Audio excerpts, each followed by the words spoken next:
Violent confrontations involving England football fans have once again been taking place on the streets of Marseille, overshadowing the start of the European Championships.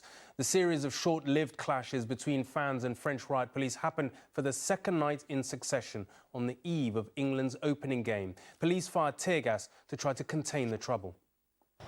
Not a ball has been kicked, and yet in Marseille's central square the fighting begins.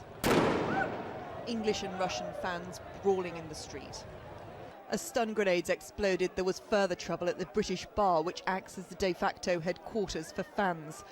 With bottles raining down, the tear gas guns were drawn and the police moved in.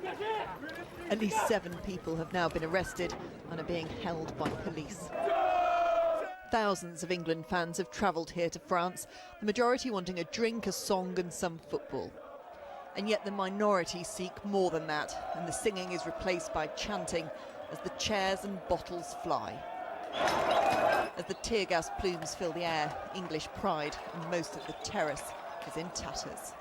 Many fans played no part in this violence, but questioned the reaction of the French authorities. Basically just standing in the bar, and next thing you know, French police start charging at us and throwing tear gas at us. So what are you meant to do? Can't stand in front of it, can you? We're all just singing songs, nothing malicious or anything like that. And all of a sudden, I know it, go in the toilet, come back out, and it's all like a war zone, you know.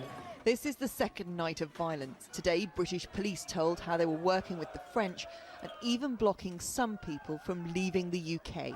We've turned back a number of people who we believe may cause problems out here, and those are people who aren't subject of banning orders, but intelligence leads us to believe that it wouldn't be a good idea for them to be out here. From the looks of the last 24 hours, some did get through. All this, and we haven't even played the first England game yet. Emma Murphy, News at 10, Marseille. Tear gas has been fired at England football fans gathered in France for the European Championship after they threw bottles at police in Marseille. The trouble flared as the opening ceremony and first game of the competition began, but the England team has to wait until tonight to get its big chance on the pitch. Our sports correspondent Paul Kelso is in Marseille and sent this report. 18 years ago, England fans fought running battles with locals. A reprise as police struggled to contain clashes between Russian supporters, the English and locals. Supporters had been drinking noisily, but largely without incident, in 2 pubs in the old port all day. That changed when bottles were thrown, there were clashes with Russian supporters, and the police moved in with tear gas. A standoff followed.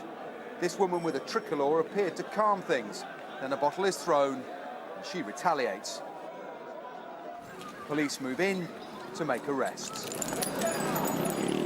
A large group of England fans after that last altercation retreated to this bar, which had not been closed. There's been singing and drinking as there have been through the day, but the police have had enough.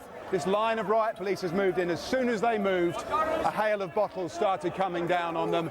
These are scenes we may well see long into the night. Moments later, this. There's no trouble until you get here. When you come here, no trouble you cause all until the you get trouble. here. These fans were speaking for many who believe police tactics made this worse. Then skirmishes with locals to add to the sense of chaos. Earlier in the day, the British police commander said he was happy with the security plan. We've had meetings with the French police and the French authorities this morning. There certainly is a very large policing operation that's in place today and through this evening. We've briefed them about how English supporters behave. We're also work very closely with the Russians, so the Russians were present at the meeting and explained how the Russian supporters will behave. And more importantly for me is that the local police are aware of how the local community will behave. In Paris, the mood was as uplifting as Marseille was depressing.